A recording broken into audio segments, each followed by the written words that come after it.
ઓમ નમઃ શિવાય વિદ્યાર્થી મિત્રો, અત્યાર સુધી આપણે વિડીયોના માધ્યમથી પ્રકરણ 1 થી 3 પૂર્ણ કરેલ છે. આજે આપણે પ્રકરણ નંબર 4ની શરૂઆત કરવા જઈ રહ્યા છે.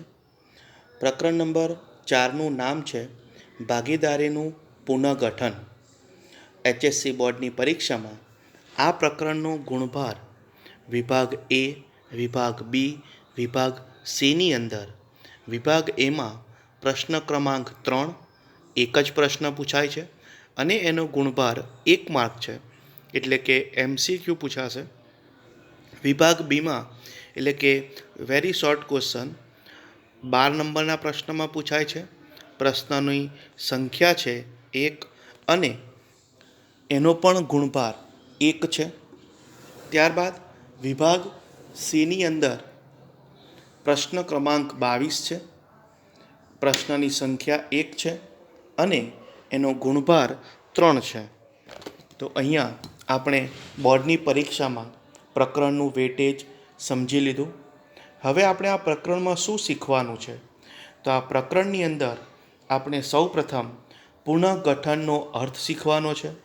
ત્યારબાદ ભાગીદારીમાં ફેરફારના કારણો કયા છે, એટલે કે શા માટે આપણે પુનઃગઠન કર્યું છે.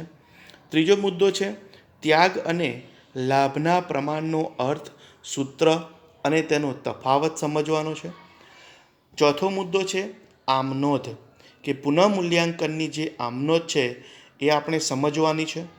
પાંચમો મુદ્દો પુનઃમૂલ્યાંકન ખાતાની સમજ, પુનઃમૂલ્યાંકન ખાતાની ઉધાર અને જમા બાજુ આવતી વિગતોની સમજ મેળવવાની છે અને ત્યારબાદ આપણે એક્ઝામ્પલ જોઈશું. તો અહીંયા આપણે પ્રકરણની શરૂઆત કરીએ પ્રથમ મુદ્દાથી. તો પુનઃગઠનનો અર્થ. ભાગીદારી પેઢીનું પુનઃગઠન એટલે જુદા જુદા કારણોસર ભાગીદારીમાં થતો ફેરફાર. કોઈ પણ ભાગીદારી પેઢી ચાલતી હોય, એ પેઢીની અંદર કોઈ પણ કારણસર કોઈ ફેરફાર કરવામાં આવતો હોય તો તેને આપણે પુનઃગઠન તરીકે ઓળખીએ છીએ. પરંતુ સામાન્ય રીતે પુનઃગઠન થવાના મુખ્ય કારણો આપેલા છે. એમાંનું પહેલું કારણ છે ભાગીદારો વચ્ચે નફા નુકસાનની વહેંચણીમાં ફેરફાર. જો પેઢીની અંદર 2 કે તેથી વધુ ભાગીદારો હોય, 3 ભાગીદાર હોય અને આ ભાગીદારો પોતાનું જે નફા નુકસાનનું પ્રમાણ છે એમાં ફેરફાર કરવા માગતા હોય તો તે સમયે પુનઃગઠન કરવું પડતું હોય છે. ત્યારબાદ બીજો મુદ્દો છે કે ભાગીદારી પેઢીમાં નવા ભાગીદારનો પ્રવેશ. અત્યાર સુધી કોઈ એક પેઢીની અંદર માની લો કે કોઈ એક પેઢીની અંદર 2 ભાગીદારો દ્વારા પેઢી ચલાવવામાં આવે છે, પરંતુ હવે તેઓ બીજા 1 કે 2 ભાગીદારને પેઢીમાં પ્રવેશ આપવા માગે છે, એટલે કે ભાગીદારની સંખ્યા વધારવા માગે છે. 2 ભાગીદાર હતા, હવે તે 3 કે 4 થવા માગે છે. એવી પરિસ્થિતિ નિર્માણ કરે ત્યારે પણ ભાગીદારીનું પુનઃગઠન કરવામાં આવતું હોય છે, એટલે કે ભાગીદારી પેઢીનું પુનઃગઠન થાય છે. તેવી જ રીતે ભાગીદારી પેઢીમાંથી ભાગીદારની નિવૃત્તિ થાય, એટલે કે જે હાલમાં જે ભાગીદારો છે એમાંથી કોઈ ભાગીદાર નિવૃત્ત થાય અથવા પેઢી છોડીને જતો રહે તેવા સમયે પણ ભાગીદારી પેઢીનું પુનઃગઠન કરવામાં આવે છે. ત્યારબાદ ચોથા મુદ્દામાં ભાગીદારી પેઢીમાંથી ભાગીદારનું મૃત્યુ થાય. કોઈ ભાગીદાર પેઢી છોડતો નથી, પરંતુ જો ભાગીદારનું મૃત્યુ થાય તો એ કુદરતી રીતે જ પેઢીમાંથી છૂટો થઈ જતો હોય છે, માટે તેવા સમયે પણ તેનું પુનઃગઠન કરવામાં આવે છે. અને ભાગીદારી પેઢીઓનું સંયોજન થાય. સંયોજનનો અર્થ થાય છે કે વર્તમાન પરિસ્થિતિમાં 2 પેઢીઓ ચાલે છે, એ 2 પેઢીઓ ભેગી થાય અને નવી પેઢીની સ્થાપના કરે તો તેને આપણે સંયોજન કર્યું તેમ કહી શકાય. તમે જાણો છો કે આઈડિયા અને વોડાફોન એ બંને પોતાનો અમુક ભાગ ભેગો કરેલો છે, એટલે કે બંને કંપનીઓએ ભેગા થઈને ધંધો કરી રહી છે. તો ત્યારે તેમને સંયોજન કર્યું છે તેમ કહી શકાય. તો જે ભાગીદારી પેઢીઓ સંયોજન કરે છે તેમને પણ પેઢીનું પુનઃગઠન કરવું પડતું હોય છે. તો સામાન્ય પરિસ્થિતિની અંદર ભાગીદારીનું પુનઃગઠન થવા પાછળના આ મુખ્ય પરિબળો છે, આ મુખ્ય તેના કારણો છે. એમાંનું પહેલું કારણ નફા નુકસાનમાં ફેરફાર, બીજું કોઈ ભાગીદારનો પ્રવેશ થતો હોય, ત્રીજું કોઈ ભાગીદારની નિવૃત્તિ થતી હોય, ચોથું કોઈ ભાગીદારનું મૃત્યુ થયું હોય, અને પાંચમું ભાગીદારી પેઢીઓનું સંયોજન થતું હોય. હવે આપણે આગળ સમજીએ કે જ્યારે ભાગીદારો પોતાના નફા નુકસાનના પ્રમાણમાં ફેરફાર કરે છે, એટલે કે પુનઃગઠનનું જે પહેલું કારણ છે એ કારણને લીધે એમના નફામાં પણ ફેરફાર થાય છે.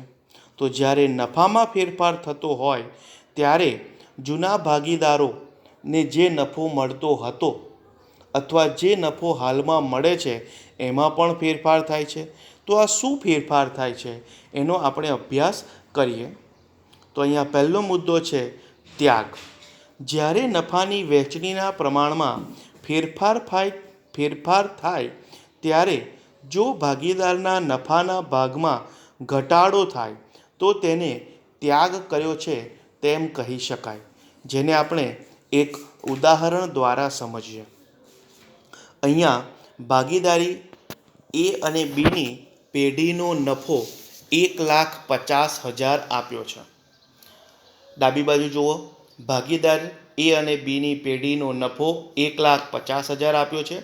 આ નફો એ અને બીની વચ્ચે વહેંચવામાં આવે છે, એટલે સરખા હિસ્સે વહેંચવામાં આવે છે. તો બંનેને સરખા હિસ્સે 75,000 નફો મળે છે. પણ જો પેઢીમાં નવો ભાગીદાર પ્રવેશે છે એટલે હવે જે પણ પેઢીનો નફો હશે એ આ 3 ભાગીદારો વચ્ચે વહેંચાશે. આટલું તમને સમજાઈ ગયું હશે કે અત્યાર સુધી પેઢીમાં 2 ભાગીદાર હતા, એ અને બી. હવે ત્રીજો ભાગીદાર પેઢીમાં દાખલ થાય છે, એટલે પેઢીમાં હવે કુલ 3 ભાગીદારો થયા. ભાગીદાર એ, ભાગીદાર બી અને ભાગીદાર સી. હવે આ નવી પેઢીમાં થયેલ નફો જે છે 1,50,000 એ 3 ભાગીદારો વચ્ચે વહેંચાશે.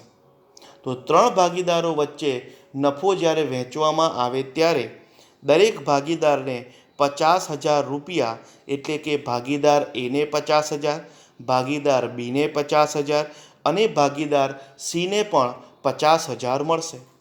તમે બંને પરિસ્થિતિમાં જોશો તો પહેલાં ભાગીદાર એને 75,000 નફો મળતો હતો અને પ્રવેશ બાદ ભાગીદાર એને 50,000 રૂપિયા નફો મળે છે.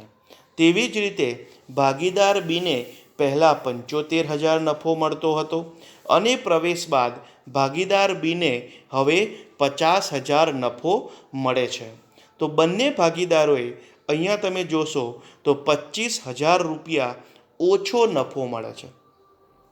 પહેલાં જે નફો મળતો હતો એના કરતાં પ્રવેશ બાદ હવે એમને ઓછો નફો મળે છે. એટલે કે જો પેઢીમાં નવો ભાગીદાર પ્રવેશ્યો ત્યારે જૂના ભાગીદારોએ કંઈક ગુમાવ્યું. એમને જે મળતું હતું એના કરતાં હવે મળતું ઓછું થયું. તો જે ઓછું થયું છે જેને આપણે ત્યાગ તરીકે ઓળખીએ છીએ. તો અહીંયા ભાગીદાર એ અને ભાગીદાર બી 25,000 રૂપિયાનો ત્યાગ કરે છે તેમ કહી શકાય. ત્યારબાદ લાભની વાત કરીએ તો અહીંયા લાભ એટલે શું? તો ત્યાગથી સદંતર વિરુદ્ધ, જે ત્યાગ છે એના કરતાં તદ્દન વિરુદ્ધ. તો ભાગીદારની નિવૃત્તિ કે અન્ય કારણોસર નફાની વહેંચણીના પ્રમાણમાં ફેરફાર થાય ત્યારે જો ભાગીદારના નફાના પ્રમાણમાં વધારો થાય તો તેને લાભ પ્રમાણ કહે છે. એટલે કે અત્યારે એને જે મળે છે, જૂના 2 ભાગીદારો છે એ ભાગીદારોને જે નફો મળે છે એમાં નવા ભાગીદારના પ્રવેશ થવાથી વધારો થાય અથવા કોઈ પણ કારણોસર વધારો થાય તો તેને આપણે શું કહીએ છીએ? લાભ થયો છે તેમ કહી શકાય. તો અહીંયા આપણે એક એક્ઝામ્પલ લઈએ કે હાલમાં ભાગીદાર એ, બી અને સી પેઢીનો નફો સરખા હિસ્સે વહેંચે છે અને એમનો નફો 1,50,000 છે. 3 ભાગીદારથી પેઢી ચાલી રહી છે અને સરખા હિસ્સે વહેંચતા હોય તો ભાગીદાર એને 50,000, ભાગીદાર બીને 50,000 અને ભાગીદાર સીને પણ 50,000 નફો મળશે. એમાંથી જો સી નામનો ભાગીદાર નિવૃત્ત થાય અથવા પેઢીમાંથી છૂટો થાય અથવા એનું મૃત્યુ થાય તો હવે પેઢીમાં માત્ર 2 જ ભાગીદાર રહ્યા, એમાં ભાગીદાર એ અને ભાગીદાર બી. તો હવે આ જે નફો છે ભાગીદાર એ અને બી વચ્ચે વહેંચાશે, એટલે કે બંને વચ્ચે સરખા હિસ્સે 75,000 નફો વહેંચાશે. તો વિદ્યાર્થીઓ, તમે અહીંયા જોયું કે ભૂતકાળમાં 3 ભાગીદાર વચ્ચે 50,000 નફો હતો અને હવે એકના નિવૃત્ત કે મૃત્યુ થવાથી બાકીના 2 ભાગીદારો વચ્ચે 75,000 નફો થાય છે. તો આ પરિસ્થિતિની અંદર ભાગીદારના નિવૃત્ત થવાથી ભાગીદાર એ અને ભાગીદાર બીને 25,000 રૂપિયા વધારે નફો મળશે. તો આ જે વધારે મળે છે જેને આપણે લાભ તરીકે ઓળખીએ છીએ. અહીંયા આપણે ત્યાગ અને લાભના પ્રમાણનો તફાવત જોઈએ તો પહેલો મુદ્દો છે, જ્યારે નફાની વહેંચણીના પ્રમાણમાં ફેરફાર થાય ત્યારે જો ભાગીદારના નફાના ભાગમાં ઘટાડો થાય તો તેને ત્યાગ પ્રમાણ કહે છે. એનાથી વિરુદ્ધ ભાગીદારી નિવૃત્તિ કે અન્ય કારણોસર નફા નુકસાનની વહેંચણીના પ્રમાણમાં ફેરફાર થાય ત્યારે જો ભાગીદારના નફાના પ્રમાણમાં વધારો થયો હોય તો તેને લાભ પ્રમાણ કહે છે. એનું સૂત્ર બીજા મુદ્દામાં લઈએ તો સૂત્ર નફાનું જૂનું પ્રમાણ માઇનસ નવું પ્રમાણ. આ ત્યાગ માટેનું સૂત્ર છે. જ્યારે લાભ માટે નફાનું નવું પ્રમાણ માઇનસ જૂનું પ્રમાણ. ત્રીજો મુદ્દો છે, સામાન્ય રીતે નવા ભાગીદારના પ્રવેશ સમયે ગણવામાં આવે છે. આ જે ત્યાગની ગણતરી છે એ ભાગીદાર પેઢીમાં પ્રવેશ લેતો હોય ત્યારે ગણવામાં આવે છે. જ્યારે લાભની ગણતરી જ્યારે ભાગીદાર પેઢીમાંથી નિવૃત્ત થતો હોય તે સમયે ગણવામાં આવતો હોય છે. તો અહીંયા આપણે લાભ અને ત્યાગ વિશે સમજ્યા. ત્યારબાદ પ્રકરણની ખૂબ જ મહત્ત્વની આમનોંધો વિશે આપણે ચર્ચા કરીએ. એમાં આમનોંધો શા માટે છે? તો તમે જ્યારે પુનઃગઠન કરો છો ત્યારે તમારા પાકા સરવૈયાની અંદર રહેલ જે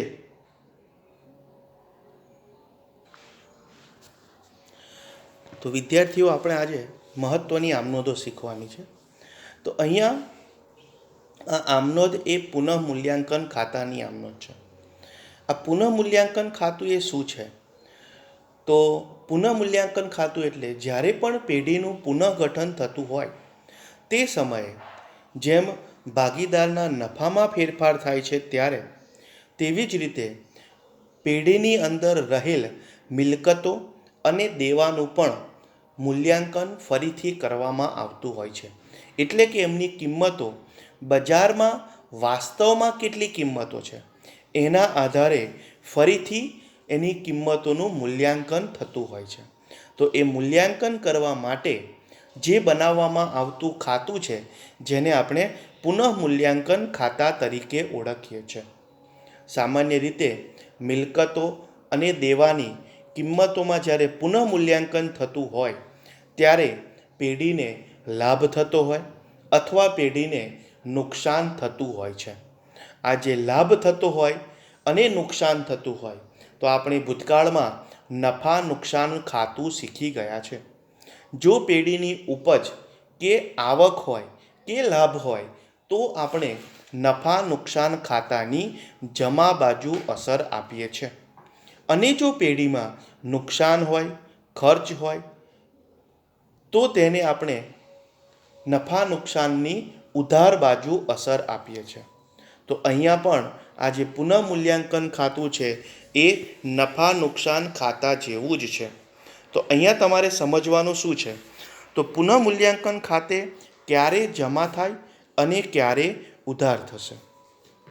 તો જ્યારે જો પેઢીને લાભ થતો હોય, કોઈ પણ મિલકત કે દેવાનું પુનઃમૂલ્યાંકન કરવાથી પેઢીને લાભ થતો હોય તો પુનઃમૂલ્યાંકન ખાતે જમા થશે. અને જો નુકસાન થતું હોય તો પુનઃમૂલ્યાંકન ખાતે ઉધાર થશે.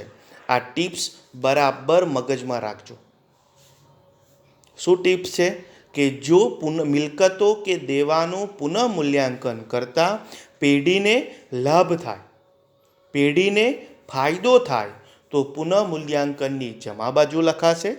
અને જો મિલકતો કે દેવાનું પુનઃમૂલ્યાંકન કરતાં પેઢીને નુકસાન થાય તો તે ઉધાર બાજુ લખાશે.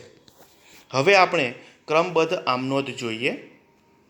તો પહેલી જે આમનોંધ છે તે, જો મિલકતની કિંમતમાં વધારો થાય, એટલે કે તમને જૂના પાકા સરવૈયામાં જે મિલકત આપી છે એના કરતાં બજારમાં એનું પુનઃમૂલ્યાંકન કરતાં કિંમત વધારે ઉપજે છે.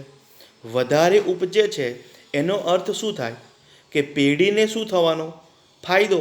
એક ઉદાહરણ લઉં તો એક જમીન છે જે તમારા પાકા સરવૈયામાં 1 લાખ રૂપિયા લખેલી છે, પણ બજારમાં એને વેચતા એના 2 લાખ ઉપજે છે. તો અહીંયા તમને 1 લાખ રૂપિયા વધારે મળે છે, એટલે કે મિલકતની કિંમત વધી છે. વધી છે તો તમને ફાયદો થયો છે, લાભ થયો છે.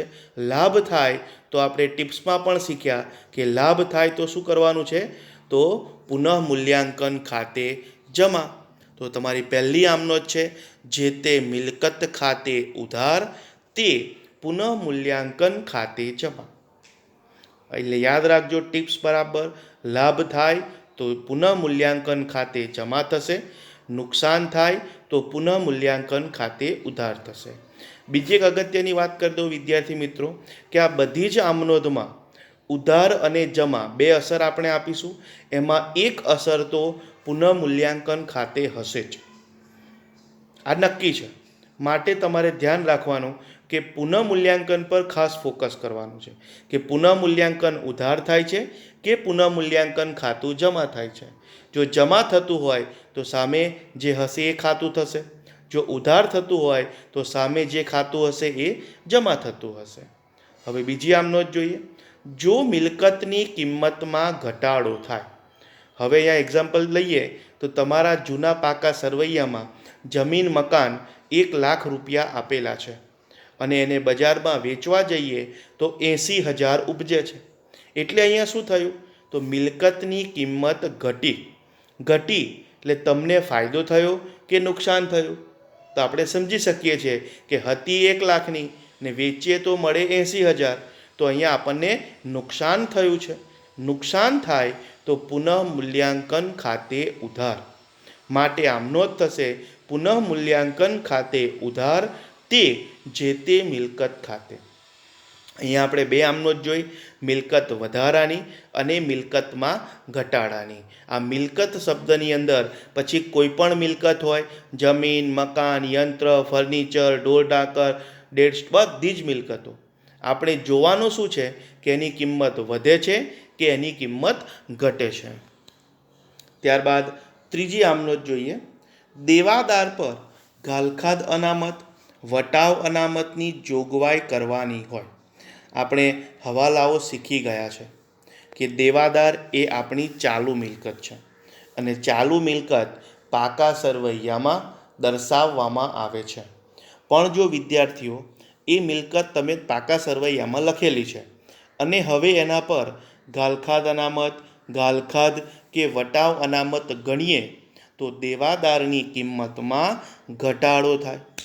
એટલે કે મિલકતની કિંમત ઘટે તો પેઢીને શું થાય, નુકસાન થાય છે. માટે પુનઃમૂલ્યાંકન ખાતે ઉધાર થશે. માટે આમનોંધ થશે પુનઃમૂલ્યાંકન ખાતે ઉધાર તે ગાલખાદ અનામત ખાતે, તે દેવાદાર વટાવ અનામત ખાતે, તે ગાલખાદ ખાતે, જો ગાલખાદ હોય તો. ત્યારબાદ ચોથી આમનોંધ છે, જો કોઈ મિલકત અગાઉથી ચૂકવેલ ખર્ચ કે મળવાની બાકી આવક ચોપડે નોંધવાની બાકી હોય. અહીંયા સમજો કોઈ મિલકત લખેલી જ નથી, હવે લખવાની છે ચોપડે. અગાઉથી ચૂકવેલ ખર્ચ એ પણ આપણી મિલકત છે, એ પણ ચોપડે નોંધ્યો નથી, હવે નોંધવો છે. અગાઉથી ખર્ચ કે મળવાની બાકી આવક, તમને કોઈ આવક હજુ મળવાની બાકી છે એ પણ ચોપડે નોંધેલ નથી અને હવે નોંધવી છે. તો આ ત્રણેય બાબતો છે શું? તો પેઢી માટે ફાયદો, પેઢી માટે લાભ, કારણ કે આ ત્રણેય નોંધાયેલી નથી અને હવે નોંધીએ તો આપણી મિલકતો વધે. મિલકતો વધે તો પેઢીને ફાયદો થાય, પેઢીને ફાયદો થાય જો લાભ થાય તો પુનઃમૂલ્યાંકન ખાતે જમા થશે અને જે લાભ આપે છે એ ખાતા ખાતે ઉધાર થશે. એટલે આમનો જ થશે, જે તે મિલકત ખાતે ઉધાર, અગાઉથી ચૂકવેલ ખર્ચ ખાતે ઉધાર, મળવાની બાકી આવક ખાતે ઉધાર, તે પુનઃમૂલ્યાંકન ખાતે. પાંચમી આમનોંધ છે, જો કોઈ દેવાની રકમમાં વધારો થાય. અહીંયા 4 આમનોંધ સુધી આપણે મિલકત સમજ્યા. હવે સમજીએ દેવાની રકમમાં વધારો. તો હવે પહેલું સમજવું પડે કે દેવું એટલે શું? તો જે આપણે ચૂકવવાનું છે, આપણે કોઈકને નાણાં ચૂકવવાના હોય એને આપણે દેવા તરીકે ઓળખીએ છીએ. હવે દેવાની રકમમાં વધારો થયો તો પેઢીને શું થયું કહેવાય? ફાયદો થયો? તો ના, એ તો નુકસાન છે. મારે કોઈક વ્યક્તિને 10,000 આપવાના હતા અને હવે આપવાના થયા 12,000, તો 2,000 તો વધારાના આપવાના થયા, તો પેઢી માટે એ નુકસાન છે. એટલે જો દેવાની કિંમતમાં વધારો થાય તો પુનઃમૂલ્યાંકન ખાતે ઉધાર થશે અને તે જે તે દેવા ખાતે જમા થશે. ત્યારબાદ છઠ્ઠી આમનોંધ, જો કોઈ દેવાની રકમમાં ઘટાડો થાય તો. અહીંયા દેવું ઘટે તો પેઢી માટે ફાયદો છે, પેઢી માટે લાભ છે. કેમ લાભ છે? કારણ કે દાખલા તરીકે તમારે દેવું હતું 10,000 અને હવે ચૂકવવાનું છે 8,000, તો 2,000 ઓછા ચૂકવવાના થયા. આજે 2,000 ઓછા ચૂકવવાના થયા એટલે પેઢી માટે તો ફાયદો થયો અને ફાયદો હોય તો પુનઃમૂલ્યાંકન ખાતે જમા થશે. માટે આમનો જ થશે, જે તે દેવા ખાતે ઉધાર, તે પુનઃમૂલ્યાંકન ખાતે જમા. સાતમી આમનોંધ છે, જો કોઈ દેવું ચોપડે નોંધવાનું બાકી હોય. હવે નોંધવાનું બાકી છે એટલે કે નોંધીએ તો દેવું શું થાય? વધે. અત્યાર સુધી પાકા સરવૈયામાં દેવું હતું નહીં અને હવે જો આપણે નોંધીએ તો દેવું વધશે અને દેવું વધે તો એ પેઢી માટે નુકસાન છે. તો નુકસાન હોવાથી પુનઃમૂલ્યાંકન ખાતે ઉધાર, તે જે તે ચૂકવવાના બાકી દેવા ખાતે લખાશે. વિદ્યાર્થીઓ, ખાસ ટિપ્સ યાદ રાખવાની છે કે વ્યવહારમાં તમને લાભ થાય છે કે નુકસાન થાય છે. જો લાભ થતો હોય તો પુનઃમૂલ્યાંકન ખાતે જમા થશે અને જો નુકસાન થતું હોય તો પુનઃમૂલ્યાંકન ખાતે ઉધાર થશે. ત્યારબાદ આઠમી આમનોંધ કે હવે પુનઃમૂલ્યાંકન ખાતાની અંદર જે વધારો ઘટાડો થવાનો છે, જે મિલકતો અને દેવાની કિંમતમાં ફેરફાર કરવાનો છે એ કરી દીધો અને ત્યારબાદ પુનઃમૂલ્યાંકન ખાતું જ્યારે બંધ કરવામાં આવે ત્યારે એ ખાતામાં નફો પણ હોઈ શકે અને ખોટ પણ હોઈ શકે. જો પુનઃમૂલ્યાંકન ખાતાની જમા બાજુનો સરવાળો ઉધાર બાજુ કરતાં વધારે હોય, એટલે કે જમા બાકી હોય, તો એને નફો કહેવાય અને નફો હોવાથી આમનોંધ થશે, પુનઃમૂલ્યાંકન ખાતે ઉધાર, તે ભાગીદારના મૂડી ખાતે, અને આ ભાગીદારના મૂડી અથવા ચાલુ ખાતે જમા થશે. એ એમના નફા નુકસાનના જૂના પ્રમાણમાં વહેંચાશે. બીજો મુદ્દો છે, જો ખોટ હોય તો. હવે પુનઃમૂલ્યાંકન ખાતાની ઉધાર બાજુનો સરવાળો જમા બાજુ કરતાં વધારે હોય, એટલે કે ભાગીદારના મૂડી અથવા ચાલુ ખાતે ઉધાર તે પુનઃમૂલ્યાંકન ખાતે જમા. અહીંયા ખોટ છે માટે પુનઃમૂલ્યાંકન ખાતું જમા થશે અને મૂડી ખાતે તેમના નફા નુકસાનના પ્રમાણમાં વહેંચાશે. વિદ્યાર્થીઓ, આ 8 અગત્યની આમનોંધ છે. આ 8 આમનોંધ તમારે પોતાના ચોપડામાં લખવાની છે. તમારા પુસ્તકમાં પણ આપેલી છે અને તેને સમજીને જેમ સમજાવી એ પ્રમાણે તૈયાર પણ કરવાની છે. હવે આપણે જે આમનોંધ જોવા જઈ રહ્યા છે એ અતિ મહત્ત્વની છે, કારણ કે બોર્ડની અંદર ઘણી વખત 3 માર્ક્સના દાખલામાં આ જ આમનોંધ પૂછાતી હોય છે. અહીંયા એકત્રિત થયેલ નફો કે અનામત ભંડોળની વહેંચણી કરવામાં આવે ત્યારે, આમ તો જ્યારે પુનઃગઠન થતું હોય ત્યારે મિલકતો અને દેવાઓમાં ફેરફાર થતો હોય છે, પણ પેઢીના પાકા સરવૈયામાં મિલકતો અને દેવા સિવાય જોગવાઈઓ અને અનામતો પણ હોય છે. તો અહીંયા જે એકત્રિત થયેલી અનામતો છે એ અનામતોનું પણ પુનઃમૂલ્યાંકન થાય છે અને આ અનામતોના ખાતા બંધ કરી જૂના ભાગીદારોના મૂડી ખાતે અથવા ચાલુ ખાતે તેમના જૂના પ્રમાણમાં વહેંચવામાં આવે છે.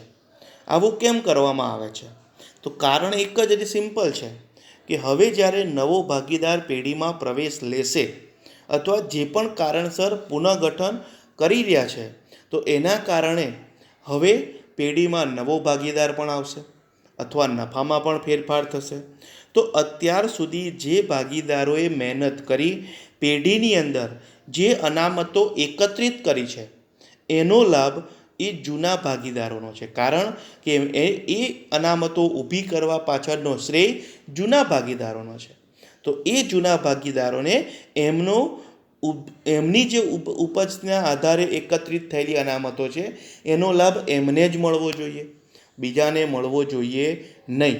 એ હેતુથી એકત્રિત થયેલી અનામતો જૂના ભાગીદારો વચ્ચે તેમના જૂના પ્રમાણમાં વહેંચી દેવામાં આવશે. માટે આમનોંધ થશે: નનું ખાતે ઉધાર, અનામત ભંડોળ ખાતે ઉધાર, સામાન્ય અનામત ખાતે ઉધાર, કારીગર અકસ્માત વળતર ભંડોળ ખાતે ઉધાર, તે ભાગીદારના મૂડી અથવા ચાલુ ખાતે જમા. તેવી જ રીતે એકત્રિત થયેલ નફો કે અનામતના ભંડોળની વહેંચણી કરતાં આપણે સમજ્યા. જો કારીગર અકસ્માત વળતર માટે દાવો કર્યો હોય ત્યારે તે દાવાની અકસ્માત વળતર ભંડોળમાંથી બાદ કર્યા પછીની રકમમાં આમનોંધમાં લેવામાં આવે છે. એટલે કે તમારા પાકા સરવૈયામાં કારીગર અકસ્માત વળતર ભંડોળ 10,000 રૂપિયા આપેલું છે અને હવાલામાં કહ્યું છે કે ભાઈ કારીગર અકસ્માત વળતરનો 4,000નો દાવો છે, એટલે એનો અર્થ થાય કે તમારે 4,000 રૂપિયા ચૂકવવાના છે.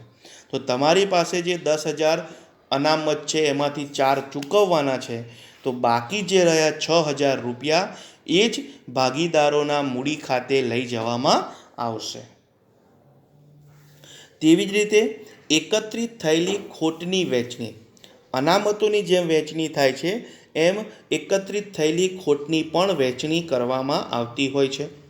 તો જ્યારે ખોટની વહેંચણી થતી હોય તો ભાગીદારોના મૂડી અથવા ચાલુ ખાતે ઉધાર થશે અને તે નફા નુકસાન ખાતે, જાહેરાત ઝુંબેશ ખર્ચ ખાતે, સંશોધન વિકાસ ખર્ચ ખાતે અને નહીં માંડી વાળેલ અન્ય મહેસૂલી ખર્ચ ખાતે જમા કરવામાં આવશે. આ બધી જ એકત્રિત ખોટ છે જે ભાગીદારના મૂડી ખાતે ઉધાર થશે.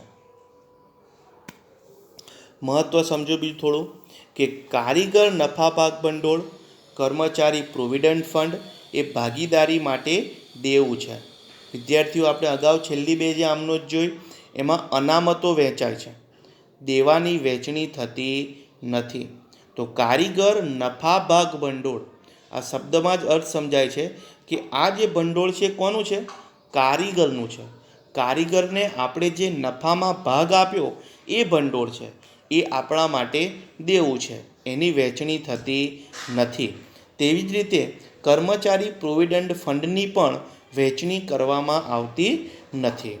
તદુપરાંત મિલકતો સામે કરેલ અનામતની જોગવાઈઓ જેવી કે મરામત અનામત, ઘાલખાદ અનામત, ઘસારા ભંડોળ, એકત્રિત અનામતોને ભાગીદારો વચ્ચે વહેંચવામાં આવતી નથી, કારણ કે આ અનામતો વિશિષ્ટ હેતુથી કરવામાં આવેલી છે અને એનો હેતુ માટે જ એનો ઉપયોગ કરી શકાતો હોય છે. અહીંયા તમને પુનઃમૂલ્યાંકન ખાતાનો નમૂનો આપ્યો છે. નમૂનોમાં તમે જોશો તો જેમ નફા નુકસાનનું ખાતું છે એવો જ નમૂનો છે. વિગત રકમ, ઉધાર બાજુ અને જમા બાજુ. જે નુકસાન છે એ ઉધાર બાજુ હશે, જે લાભ છે એ જમા બાજુ હશે. પહેલું જુઓ, મિલકતમાં ઘટાડો. જો મિલકતની કિંમત ઘટે તો એ નુકસાન છે, તો ઉધાર થાય. ઘાલખાદ અનામત ખાતે દેવાદારની કિંમત ઘટે તો નુકસાન છે, એટલે ઉધાર થાય. દેવાદાર વટાવ અનામત ખાતે એ પણ ઉધાર થાય. દેવાની રકમમાં વધારો, જો દેવું વધે તો એ આપણું નુકસાન છે, માટે એ ઉધાર થાય. ચૂકવવાના બાકી દેવા, અત્યાર સુધી કોઈ ચૂકવવાના નહોતા પણ હવે ચૂકવવાના થયા, એટલે કે દેવામાં વધારો થયો, તો એ નુકસાન છે, તે ઉધાર થશે. તો અહીંયા ઉધાર શું થશે? તો જે વ્યવહારની અંદર પેઢીને નુકસાન થતું હોય તે ઉધાર થશે. જમા શું થશે? તો મિલકતમાં વધારો, નોંધવાની બાકી મિલકત, મળવાની બાકી આવક, અગાઉથી ચૂકવેલ ખર્ચા, દેવાની રકમમાં ઘટાડો. આ તમામ બાબતોને કારણે પેઢીને લાભ થાય છે અને લાભ થાય છે માટે એ જમા કરવામાં આવશે. વિદ્યાર્થીઓ, પુનઃમૂલ્યાંકન ખાતાની સમજમાં કેટલીક વિશિષ્ટ બાબતો આપણે ધ્યાન રાખવાની છે. એમાં એક પહેલું ટિપ્સ કે જો લાભ થાય તો પુનઃમૂલ્યાંકન ખાતે જમા, જો નુકસાન થાય તો પુનઃમૂલ્યાંકન ખાતે ઉધાર. એમાં બીજી 5 ટિપ્સ છે કે પુનઃમૂલ્યાંકન ખાતાને નફા નુકસાન હવાલા ખાતું પણ કહે છે. આ વેરી શોર્ટ ક્વેશ્ચનની અંદર કે સેક્શન બીની અંદર જે 1 માર્કનો પ્રશ્ન પૂછાય છે એ આ 5માંથી જ વારંવાર પૂછવામાં આવતો હોય છે. એમાં પહેલો છે કે પુનઃમૂલ્યાંકન ખાતાનું બીજું નામ શું છે? તો પુનઃમૂલ્યાંકન ખાતાને નફા નુકસાન હવાલા ખાતા તરીકે પણ ઓળખવામાં આવે છે. મિલકતની કિંમતમાં વધારો કરવાનો હોય તો મિલકત ખાતું ઉધારી પુનઃમૂલ્યાંકન ખાતું જમા કરવામાં આવે છે. મિલકતની કિંમતમાં ઘટાડો કરવાનો હોય તો પુનઃમૂલ્યાંકન ખાતે ઉધારી મિલકત ખાતું જમા કરવામાં આવે છે. દેવાની કિંમતમાં થતો વધારો પુનઃમૂલ્યાંકન ખાતે ઉધારી દેવાનું ખાતું જમા કરવામાં આવે છે. અને છેલ્લે જો દેવાની કિંમતમાં ઘટાડો થતો હોય તો દેવા ખાતે ઉધારી પુનઃમૂલ્યાંકન ખાતે જમા કરવામાં આવે છે. અહીંયા વિદ્યાર્થીઓ આપણે શીખ્યા પુનઃગઠનના કારણો, પુનઃગઠન થવાના કારણે ભાગીદારોની વચ્ચે થતો લાભ અને ત્યાગની માહિતી શીખ્યા, ત્યાગનું સૂત્ર પણ શીખ્યા, લાભનું સૂત્ર પણ શીખ્યા. ત્યારબાદ પુનઃમૂલ્યાંકન ખાતું અને તેની આમનોંધ સમજ્યા. તો વિદ્યાર્થીઓ, તમારે પોતાની નોટબુકમાં આટલી બાબતો લખવાની છે. એમાં ચોપડીની અંદર પણ લાભની અને ત્યાગની માહિતી આપી છે, એનું સૂત્ર પણ આપ્યું છે, એને સમજવાનું છે. અને આ પુનઃમૂલ્યાંકનની 8 આમનોંધ જે છે એ આમનોંધ પણ તમારે તૈયાર કરવાની છે. જેવી રીતે સમજાવી છે એવી રીતે જ સમજવાની છે, કારણ કે આપણે જ્યારે દાખલો ગણીશું ત્યારે એને અર્થઘટન પણ એવી રીતે જ કરવાનું રહેશે. તો અહીંયા આપણે આ વિડીયો પૂર્ણ કરીએ છીએ. ઓમ નમઃ શિવાય.